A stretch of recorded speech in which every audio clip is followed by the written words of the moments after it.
Alrighty then. Welcome to Drunken Rambles. This is number 3. My God. And actually, I've got to come clean at this one. I'm not exactly drunk at the moment, but Christ knows I'm working on it. This is Glen's vodka and orange juice because I've run out of Pepsi. So yeah, and I will have to start this video by apologising the fact that as I'm recording this, we are going through like a bit of a hailstorm. So if there's any like kind of loud noises in the background, it'll just be the hail kind of trying to put the windows through. That's great. Welcome to November in the UK. So there's been loads happening since I've done the last Drunken Rambles video. A couple of things I have put onto the BevRants channel. A couple of things I've not, but I've had a go about things on Facebook and all that kind of stuff. So do get in touch with me on the likes of Facebook and Twitter and all that kind of stuff if you enjoy what I talk about in these videos and want to talk about them more, because it's always fun. I will start off by one thing which is kind of really doing my head in. I think I might do this as like a proper video at some point quite soon, because I know that the original owners of YouTube are getting a bit fed up with this now, but YouTube a couple of years ago, as some of you will probably remember, got bought over by Google. Since then they have done some quite good things, like they've introduced AdSense, and you know, you can make a lot of money off YouTube now if you're popular enough, which unfortunately I'm not. You know, you are listed more on Google now with the videos and what people search for and that kind of thing. The recent changes have been that they're trying to basically make all people on YouTube sign up to Google+. I think it's actually now standard that if you want to have a YouTube account, you have to be signed up to Google+. Now, Google+ started off as this independent service. It was offered by Google. A lot of people signed up to it and then went to use it, and they were a bit like, this is shit. It's basically kind of what you can do on Skype, as it already is, mixed in with a bit of Facebook. It's not a great idea. And for the circle of people that I know, which as far as I remember, it's over 700 people on my Facebook. God knows how many people on Twitter I've spoken to about it. People just don't like Google+, and I think this is why they're making YouTube get involved in it now, because they want the statistics to look good. I mean, do you not remember how much Google were bragging about it, how they had 10 million people sign up in like the first second or something? I don't know what it was. But, you know, Google don't want another failed service. I mean, if you look into Google Wave didn't last that long. That was another failed thing. There's been quite a few things like that that Google have actually failed on. And unfortunately, it looks like Plus is going to be going the same way, and this is now the things that they're resorting to. The reason that I mention this is because I've got a friend who does YouTube quite a bit called Josh Reimer. In my opinion, he's kind of popular on YouTube. And he commented about it before, because now if you want to comment on a video on YouTube in certain parts of the world, you have to have a Google Plus account. This is kind of taking us away from YouTube being its own website, in my opinion. You know, we're getting into the thing now where YouTube is becoming a part of Google Plus, and eventually I can just see it being like YouTube Plus or something like that, you know? It's completely disgusting, it's disturbing, and I completely disagree with it. You know, they need to keep the two things separate, otherwise, I'm not even joking about this, I will just leave YouTube. You know, I've already had things in the past where I've gotten a bit bored of YouTube and kind of left it for a little bit and then picked it up again later on. As many people around me will be able to verify, if I don't like something, I will not use it. Take Apple, for example. I still don't use any of their products or any of their services, and I think they're a vile, scummy organisation. And it's not to say that I think the same about Google, but Google Plus is not for me, and I refuse to be a part of it. So that's kind of my little rant about it. I probably will end up doing this, like a whole video about it in sometime in the future, but for now, that's all I'm going to be saying about it. Okay, so let's go on to some of the news, because as you guys know, these Drunken Ramble videos are not edited, they are not cut, they are nothing. They are just as they are recorded. So these things tend to go on for a little bit of a while. So grab yourself a vodka or a beer or whatever it is the hell you're having, and let's talk about the news. If, by the way, you are in a part of the world where you have to sign up to Google Plus in order to leave a comment on this video, I will leave the links below to my Facebook and Twitter. If you want to post on my Facebook, there is a wall there, go ahead and use it. And you know what, I completely don't blame you if you just don't want to comment on YouTube anymore, because I don't. Okay, so one of the first and most disturbing news stories comes from what is now last night in the UK, because this is now 20 to 2 in the morning that I'm recording this. So technically at the moment it's the 9th of the 11th, it's 9/11, but this is from last night, so it's the 8th. So yeah, this story is about a shooting that happened in Leeds, where police say a 21-year-old man and a 31-year-old man were found with gunshot wounds at a property in Leeds. I shan't be saying where. Both were taken to hospital, where the 21-year-old died later on. This is disturbing news because, you know, kind of in America more, we are seeing a bit more of these kind of gun crimes happening, these gun incidents, and innocent people are just losing their lives. Now, I'm not saying that with this story there isn't a background to it, because, you know, people over in this country, they do get involved in some really dodgy shit. You know, and it's a shame that one person has lost their life off it already. Now, as it currently stands while I'm recording this, the 31-year-old man remains in hospital, and he's being treated for injuries to his lower body. So he will probably make a full recovery from this. I don't know. But, you know, we're starting to get more shootings over here in the UK. I remember a couple of months ago, it was like literally once a week, and you'd be seeing the news that there'd been a shooting in Liverpool. Week after, there's another shooting in Liverpool. Week after that, there was another shooting. There was a shooting on a road where I actually have family living on, and you're kind of thinking, do you know what? For all intents and purposes, guns are banned in the United Kingdom, and I'm not happy the fact that these things are being used as much as they are. For me, you know, you're still allowed guns on a license over here in the UK if you want to go like shooting animals and all that kind of stuff. Well, why do we need that? You know, I know it helps with bird control and all that sort of thing, but guns aren't being used in the right way. We seriously need to do something about this, because innocent people are losing their lives. And the longer that we continue to just kind of ignore this issue, the more innocent people are going to lose their lives. And it's about time that certainly the UK government got involved and said, we need to do some shit about this. You know, the American government turned around and said that, you know, like President Obama said, we need to do something about this, because obviously, you know, the shooting in the school in America, and there'd been the shooting at the cinema and all that kind of stuff, and you know, he said, you know, we're going to do this kind of stuff. It got taken aback straight away, because of the NRA, but that's a different topic. But yeah, you know, they kind of just reworded a couple of things. Nothing actually changed. So yeah, so guns definitely need to be dealt with. And yeah, this next song that I'm going to mention about isn't exactly where I'm going to be going with this, but stick with me.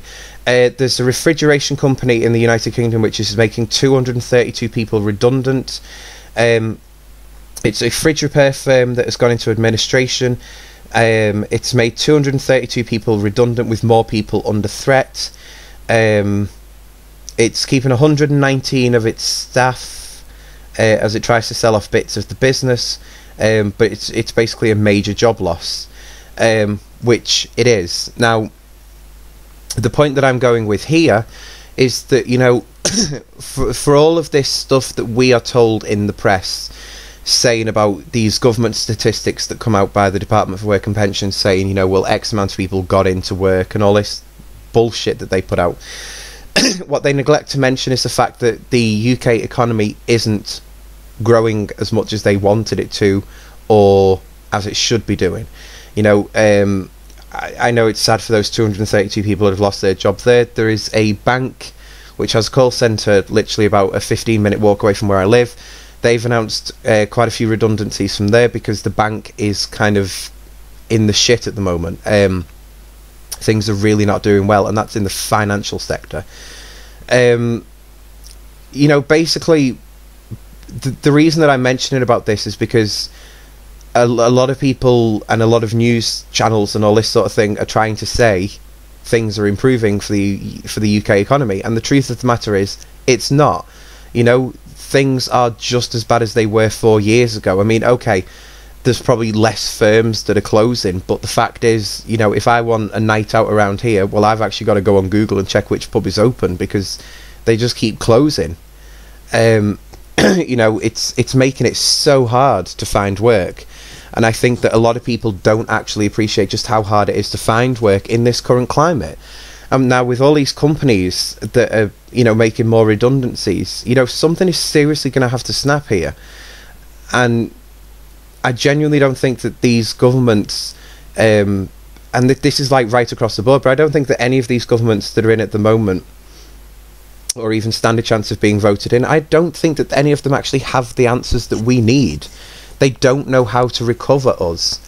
And unfortunately, they're not actually listening to the British public with the ideas that we've got for trying to recover our economy that we have to fucking live with. It's a complete disgrace, and it takes the words away from me, the fact that you see all these statistics and these news channels are saying, things are picking up and the economy will be back to itself by 2020, and you sit here and you do have to look at the news and sit there for a moment and just be like, well, will it? How much longer does this go on for?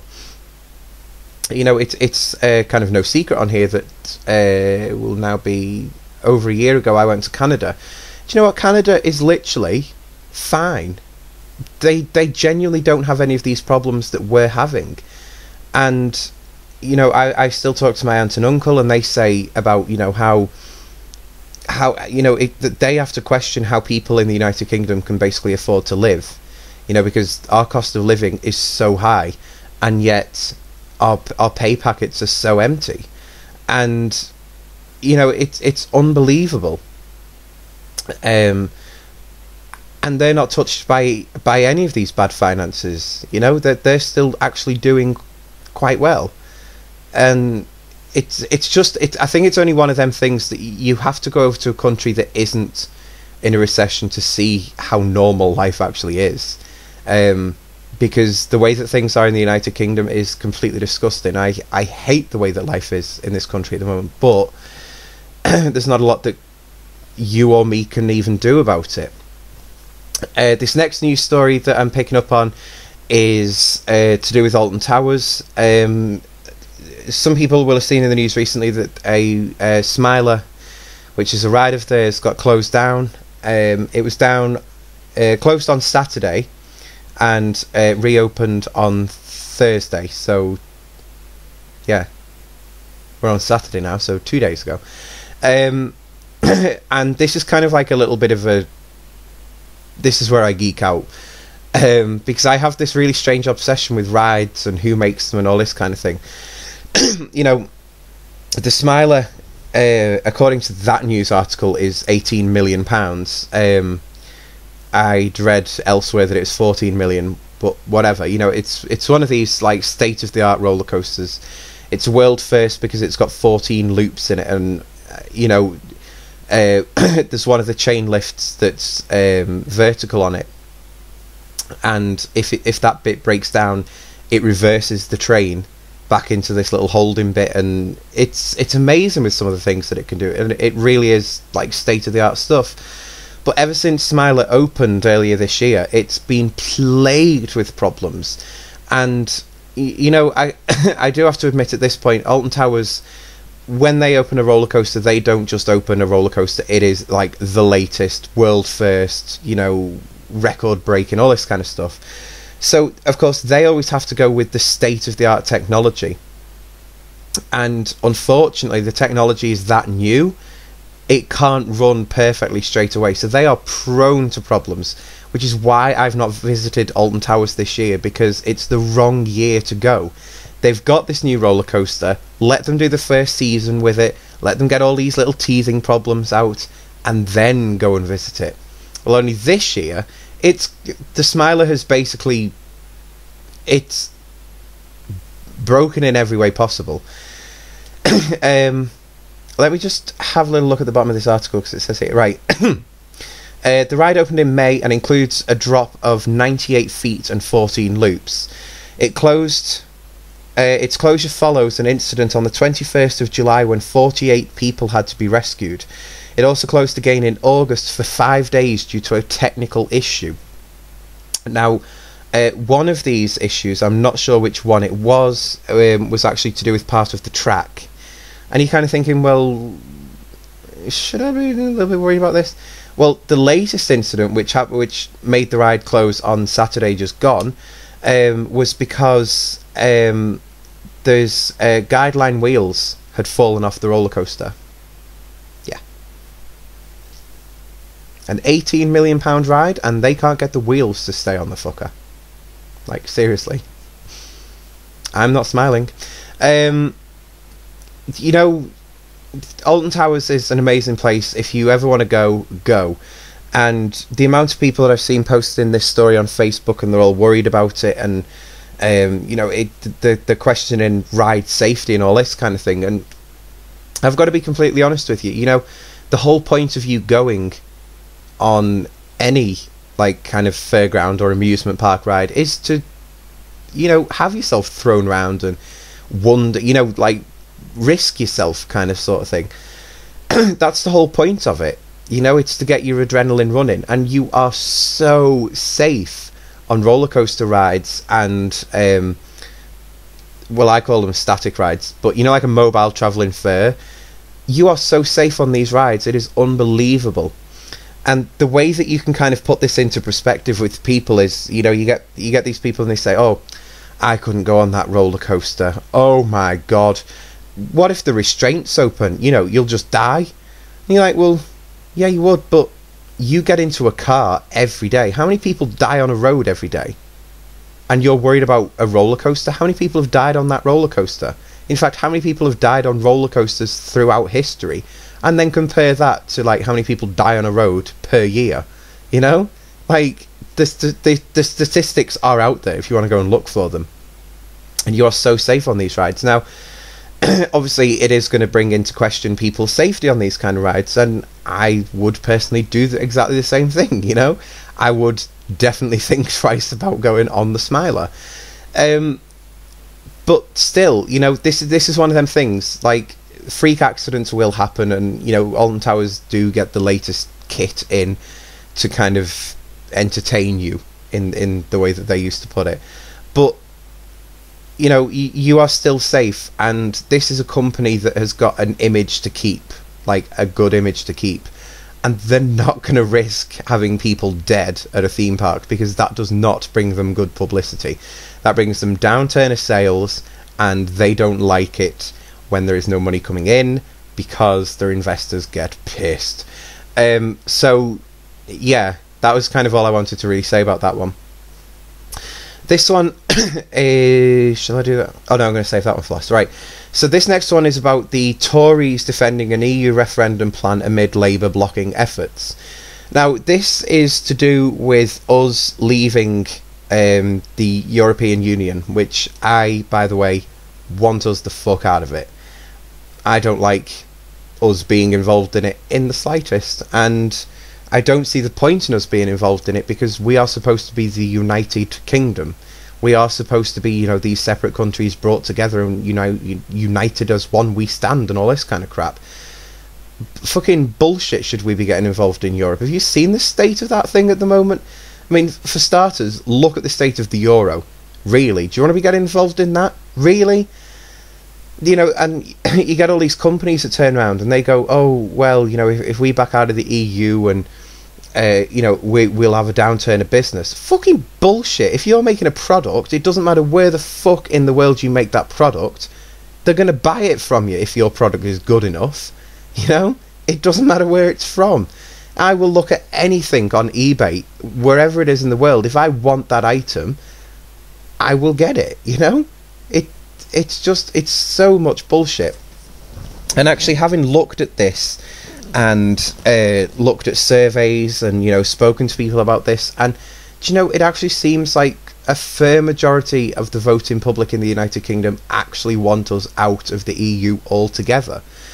And, you know, these different governments are basically trying to...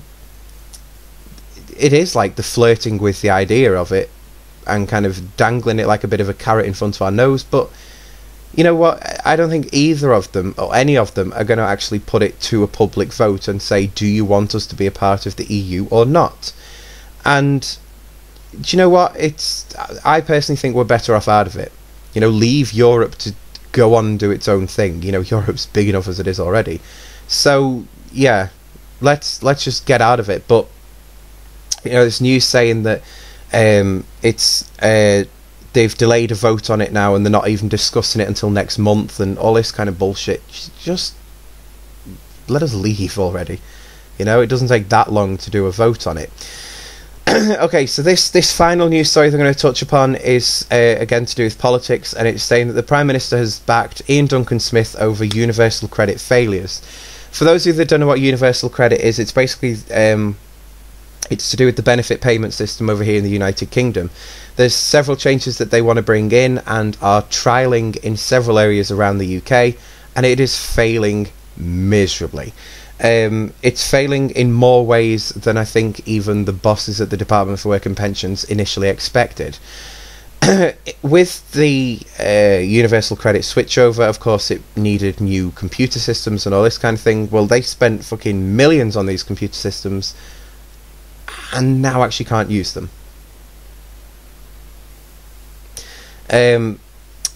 This is just... It's one failure after another with universal credit. Let me tell you from a personal point of view why universal credit is such a failure. As an unemployed person, if you are under 25, you will receive £56 something a week. If you are over 25, you will receive £71 a week unless you put on a sanction. In either case, it is something complex. Now, the way that it works at the moment is that if you become unemployed, you go to your local job centre, you sign on, and if in my case you live by yourself, you can claim housing benefit, which covers the rent. You can also claim the council tax benefit, which obviously covers your council tax for however long you are unemployed for. Now, the way that it works is you receive your benefit as your job seekers allowance amount. So for me, I should be receiving the £71 a week rate. That is all that will go into my bank account.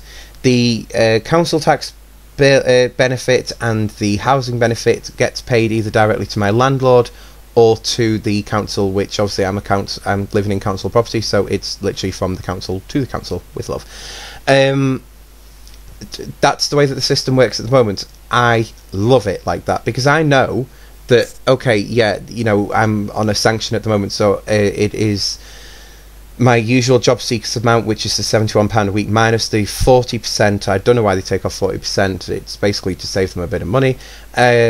So I'm basically left with £42 a week officially, but now they have tried to... it's complicated, but they are taking more money off me.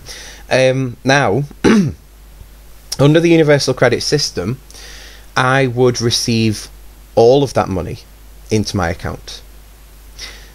Now, I personally like to think that I would be responsible enough to be able to go and pay the rent and go and pay the council tax and go and do all the shopping and all that kind of thing, because that's what you'd be expected to do if you were employed. Fair enough, I get that.